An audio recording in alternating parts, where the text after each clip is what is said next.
Good morning all. आज की class में tools of measurement and evaluation part third, इसमें कुछ और भी टॉपिक हैं जिन पे हम प्रकाश डालेंगे, उनके बारे में चर्चा करेंगे। आइए देखते हैं कौन कौन से हमारे कौन कौन से ऐसे टॉपिक हैं जिन पे आज हम अध्ययन करेंगे।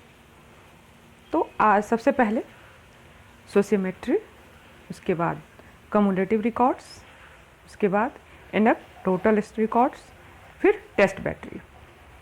ये चार टॉपिक है जिनके बारे में हम आज डिस्कशन करेंगे कि मूल्यांकन में और या मापन में, मूल्यांकन और मापन की प्रक्रिया में इन चार जो हमारे टूल्स हैं, इनका क्या उपयोग है या किस प्रकार से ये मूल्यांकन और मापन से इंक्लूडेड है, इसके बारे में आज हम पढ़ेंगे। तो सबसे पहले सोशियोमेट्री। सोशियोमेट्री क्या है और इसकी क्या आवश्यकता है। सोशियोमेट्री समाज नीति क्या है और मूल्यांकन में इसे किस प्रकार उपयोग किया जाता है। समाज नीति किसी समूह को इंगित करता है, ऐसे समूह को इंगित करता है जिनकी पसंद एक प्रकार की होती है। वो अपने प्रकार के ही व्यक्तियों को पसंद करते हैं, उन्हीं के साथ बैठना पसंद करते हैं, उन्हीं के साथ खेलना पसंद करते हैं, उन्हीं के साथ कोई कार्य। इस तरह का जब समूह का निर्माण किया जाता है तो इस सोशियोमेट्री टूल्स का उपयोग किया जाता है। जो उपकरण के बारे में हम लोग पढ़ रहे हैं कि मूल्यांकन और मापन की विधियों में किस प्रकार के टूल्स, किस प्रकार के इन उपकरणों का प्रयोग किया जाता है, तो उसमें जिसमें एक टूल्स ये भी है सोशियोमेट्री, समाज नीति। तो जब ग्रुप बनाया जाता है एक ही प्रकार की, एक ही गुण के आधार के बच्चों का या व्यक्तियों का समूह जब बनाया जाता है तो इस टूल्स का उपयोग किया जाता है।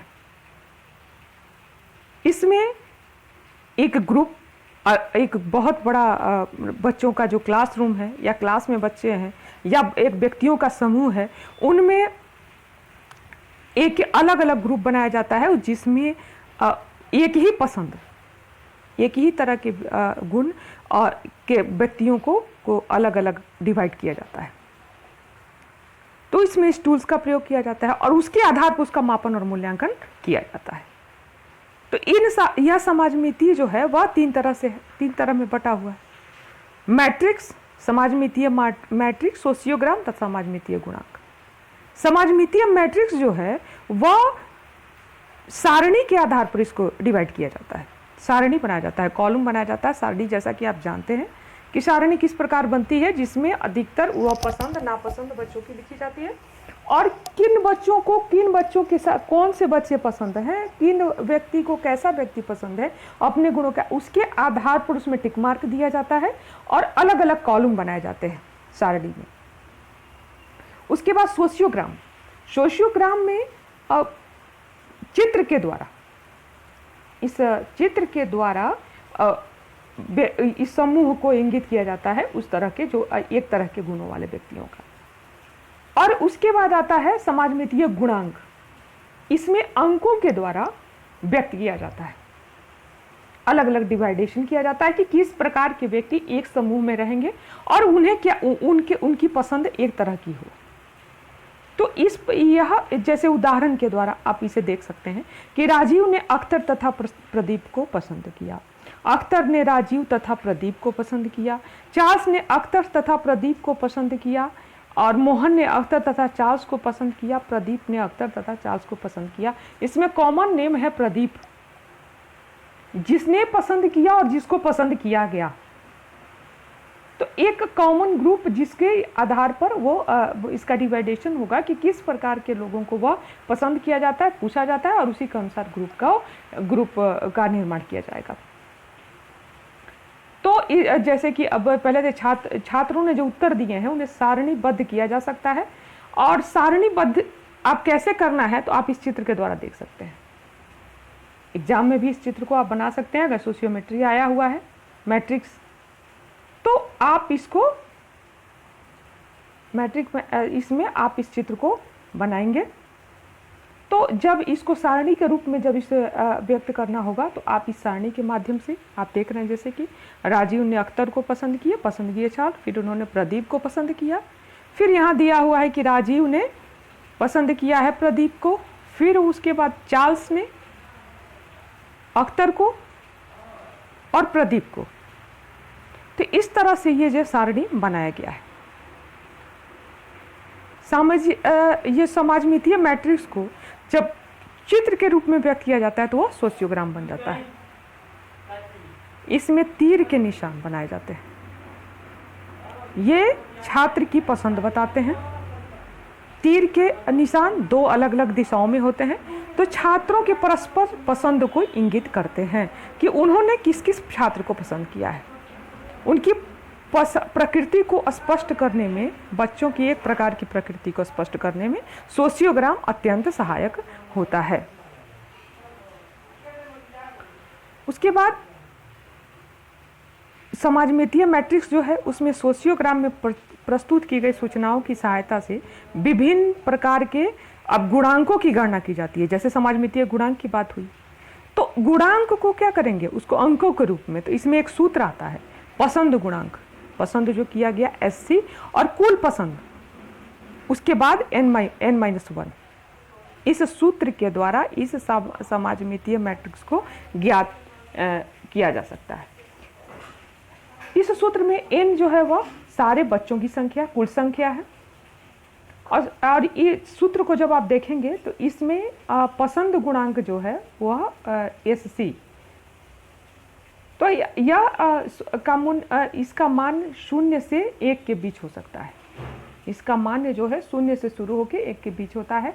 जब कोई भी छात्र पसंद नहीं किया गया, गुणांक अधिक होता है, तो छात्रों में तो SC का मान जो होता है वह 0 हो जाता है, और जब उससे पसंद किया जाता है तो जितना ज़्यादा यह मान बढ़ता है कि तो उतना ही अधिक पसंद किया जाने वाले छात्र होते हैं। कोई पसंद नहीं करता है तो एक का अर्थ है सभी पसंद करते हैं। अगर 1.00 आ गया तो मतलब सभी पसंद करते हैं। गणना करने में स्पष्ट होगा कि राजीव, अख्तर, चार्ल्स, मोहन और प्रदीप के लिए पसंद गुणांक SC का मान क्रमशः जब इसको गणना करेंगे तो 0.25, 100, जो सबसे ज़्यादा पसंद किया गया है वह 1.00 होगा। जैसे कि आप देख सकते हैं कि राजीव जो है वह सेंटर में है, और इसे मोहन, अख्तर, प्रदीप, चार्ल्स इस चित्र के द्वारा भी इस समाजमितीय मैट्रिक्स को प्रस्तुत किया गया है। तो ये 3 तरह से ये समाजमितीय जो है हमारा जो ये टॉपिक है सोशियोमेट्री है, इसे हम व्यक्त कर सकते हैं, इसे हम लिख सकते हैं। अब आता है इसमें आता है जैसे इसके एक और सूत्र है इसमें, गुथन गुणांक जिसको बोलते हैं। तो इसका एक समूह गुथन गुणांक है कि GS परस्पर पसंद की संख्या बाई n.k2। तो कुल संख्या n है, k जो है वह प्रत्येक छात्र से पूछी गई पसंद की संख्या को इंगित करता है। और गणना से स्पष्ट है कि उपयुक्त उदाहरण में समूह गुथन गुणांक का मान 0.60 है, जो बताता है कि समूह में परस्पर औसत स्तर की गुथन है। तो यह जो है इससे गुथन गुणांक ज्ञात किया जाता है इस पसंद के आधार पर। अब आता है संचयी अभिलेख, कम्युलेटिव रिकॉर्ड्स। यह किस प्रकार बनता है, तो यह जैसे कि आप चित्र में देख सकते हैं कि किस प्रकार बनता है। तो विद्यालय में प्रायः छात्रों से संबंधित विभिन्न प्रकार की सूचनाएं इकट्ठी की जाती हैं, उनको क्रमबद्ध रूप किया जाता है। उसको सिस्टम में हम उसे सिस्टम में लगा के रखते हैं कि कैसे क्रमबद्ध किया जाता है उसको 1 by 1। तो इसे संचयी अभिलेख के नाम से पुकारा जाता है। तो इसमें छात्रों की जो उपस्थिति है रिकॉर्ड होते हैं, जैसा कि आप नाम से समझ सकते हैं कि वो रिकॉर्ड होते हैं, जो उनके बारे में, छात्रों के बारे में, उनके गुणों के बारे में, उन्होंने क्या क्या कौशल ग्रहण किए, इनके बारे में जो रिकॉर्ड, उनकी उपस्थिति अनुपस्थिति, उन्होंने किस प्रकार के प्रदर्शन किया, इसके आधार पर जो उनके रिकॉर्ड्स बनते हैं, इनके आधार पर यह कम्युलेटिव रिकॉर्ड्स तैयार किया जाता है। इनमें छात्रों की उपस्थिति, कब उन्होंने कितना प्रेजेंटेशन, उनका कितना प्रेजेंट कितने रहे, उसके बाद उन्होंने शैक्षिक प्रगति, योग्यता उन्होंने क्या हासिल की, प्रयोगात्मक क्या प्रैक्टिकल कार्य कौन से किए, और पाठ्य सामग्री मतलब पढ़ने के अतिरिक्त उन्होंने और किस तरह के कार्यकलाप में भाग लिया उन्होंने, और भी क्या एक्स्ट्रा एक्टिविटीज उनकी रही है पाठ्य सामग्री सह क्रियाओं में, तो उन्होंने कौन कौन से भाग लिए हैं, तो उनकी रुचियाँ क्या हैं, और उनका व्यक्तित्व मूल्यांकन जब रुचियाँ क्या हैं, तो ये सारे अभिलेख जो हैं वह ये सारे रिकॉर्ड जो बनाए जाते हैं कि उन्होंने किस किस प्रकार की योग्यताएं, किस प्रकार की कौशल हासिल किए, उन्होंने कौन से एक्स्ट्रा एक्टिविटीज़ में भाग लिया, तो जब उनका मूल्यांकन किया जाता है तो इन रिकॉर्ड का महत्वपूर्ण स्थान होता है। ये अभिलेख अत्यंत उपयोगी सिद्ध होते हैं। और इसमें क्या क्या ज्ञात होता है, तो यह एक प्रकार से उनका शैक्षिक इतिहास होता है। इसमें उनकी शैक्षिक उपलब्धि, शिक्षा में क्या क्या हासिल किया, उपस्थिति उनका प्रेजेंट कितना रहे, उनकी बुद्धि का स्तर कैसा रहा, स्वास्थ्य कैसा रहा, चरित्र कैसा रहा, कैरेक्टर कैसा रहा, पसंद नापसंद, किस प्रकार से उन्होंने समायोजन की क्रिया की, उनके कौन कौन सी रुचियां हैं, उनका व्यक्तित्व आदि की सूचना इन रिकॉर्ड के द्वारा प्राप्त की जाती है। आप इस चित्र के माध्यम से संचयी अभिलेख प्रपत्र को समझ सकते हैं कि किस प्रकार बनाया जाता है। छात्र का नाम, पिता का नाम, अस्थायी पता, छात्र रजिस्टर संख्या, जन्म तिथि, विद्यालय में प्रवेश की तिथि, कक्षा जिसमें प्रवेश लिया, अब विद्यालय जब छोड़ा, टीसी जब लेते हैं, और विद्यालय क्यों छोड़ा इसका कारण। तो ये जब ये संचयी अभिलेख प्रपत्र तैयार किया जाता है तो पहले इसको ऐड किया जाता है, फिर उनकी उपस्थिति, उन्होंने क्या उपस्थिति, उनका प्रेजेंट जो जितने दिन रहे उनके बारे में, कुल कार्य दिवस, छात्र की कुल उपस्थिति, प्रतिशत उपस्थिति, ये सारी चीज़ें कक्षा और सत्र के साथ इसमें ऐड की जाती हैं। उनका शारीरिक स्वास्थ्य कैसा है, शैक्षिक उपलब्धि कैसी है, तो अलग अलग सब्जेक्ट में उनकी शैक्षिक उपलब्धि कैसी रही, इसके बारे में भी इसमें दिया जाता, इसमें नंबर्स होंगे या ग्रेड होंगे। उनका कैसा शारीरिक दोष इत्यादि के बारे में इसमें वर्णन होगा। व्यक्तित्व और गुण, रुचि, स्वभाव, बुद्धि किस प्रकार की होगी, इसे भी यहाँ इस कॉलम में अलग अलग स्थान पे ऐड किया जाता है।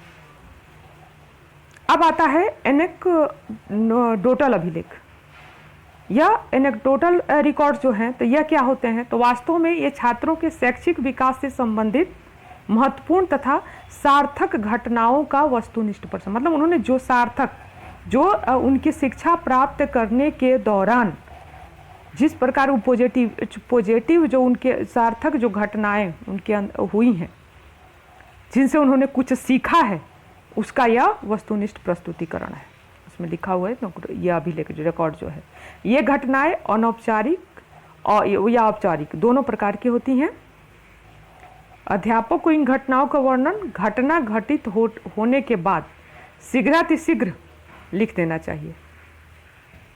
जब यह तैयार किया जाता है तो घटना घटने के तुरंत बाद इस रिकॉर्ड को तैयार किया जाता है, एनेक्डोटल को। इसमें घटना कब घटी, किन परिस्थितियों में घटना घटी, और इसका समुचित विवरण जो है वह इसमें लिखना पड़ता है।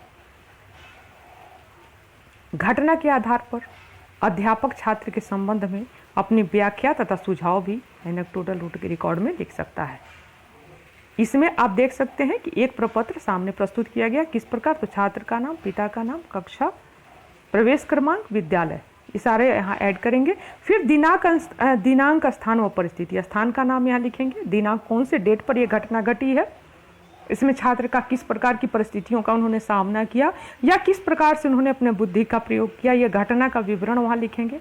अध्यापक द्वारा जो अपने दृष्टिकोण से घटना देखी गई, उस घटना की व्याख्या इस कॉलम में करेंगे, और उस घटना से क्या प्रभाव हुए या क्या नहीं होना चाहिए, क्या सुधार होने चाहिए या क्या नहीं होने चाहिए, यह सुझाव जो है वह इस कॉलम में लिखेंगे। तो इस प्रकार एनेक्डोटल अभिलेख पत्र तैयार होगा या रिकॉर्ड तैयार करेंगे। तो ये चीज़ें जो हैं वो काफ़ी इंपॉर्टेंट हैं और अलग अलग शॉर्ट नोट्स में भी आपके एग्जामिनेशन में आ सकती हैं या लॉन्ग नोट्स के आधार पर भी इसे अलग अलग भागों में आ सकता है, और ये काफ़ी मोस्ट इंपॉर्टेंट है, इसलिए आप इस पर ध्यान देंगे, इसके बारे में पढ़ेंगे। अब आता है टेस्ट बैटरी।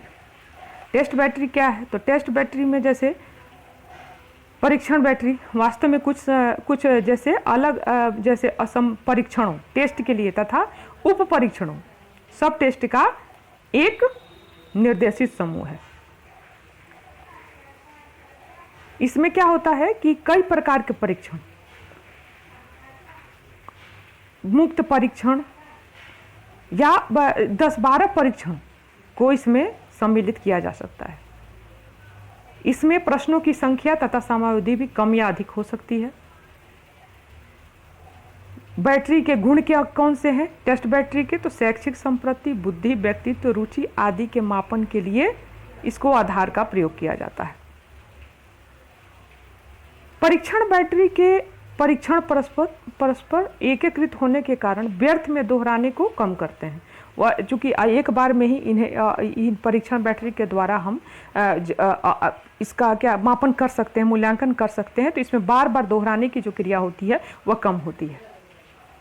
और इन परीक्षण बैटरी के द्वारा जैसे विभिन्न विषयों जैसे गणित, भाषा, विज्ञान आदि के परीक्षण सम्मिलित किए जा सकते हैं। इस प्रकार के प्रैक्टिकल से इन परीक्षण बैटरी के द्वारा किया जा सकता है। बुद्धि परीक्षण बैटरी में इंटेलिजेंसी टेस्ट होता है। इसमें शाब्दिक योग्यता, शब्द के द्वारा क्या योग्यता है, आंकिक योग्यता, स्मरण योग्यता, तर्क योग्यता आदि से संबंधित अनेक प्रकार के परीक्षण किए जा सकते हैं। प्रवेश परीक्षण बैटरी में किसी कक्षा या पाठ्यक्रम के विषय के लिए आवश्यक विभिन्न योग्यताओं से संबंधित अनेक प्रकार के परीक्षण किया जा सकते हैं। तो यह जो है वो आप इनको पढ़ेंगे। ये अलग अलग ढंग से हमने आज tools of evaluation and measurement के बारे में आज हमारा ये टॉपिक समाप्त होता है। और ये काफ़ी मोस्ट इम्पॉर्टेंट है, ये आने वाले एग्जाम में आ सकता है, इसलिए आप इस पर ध्यान देंगे। Thank you.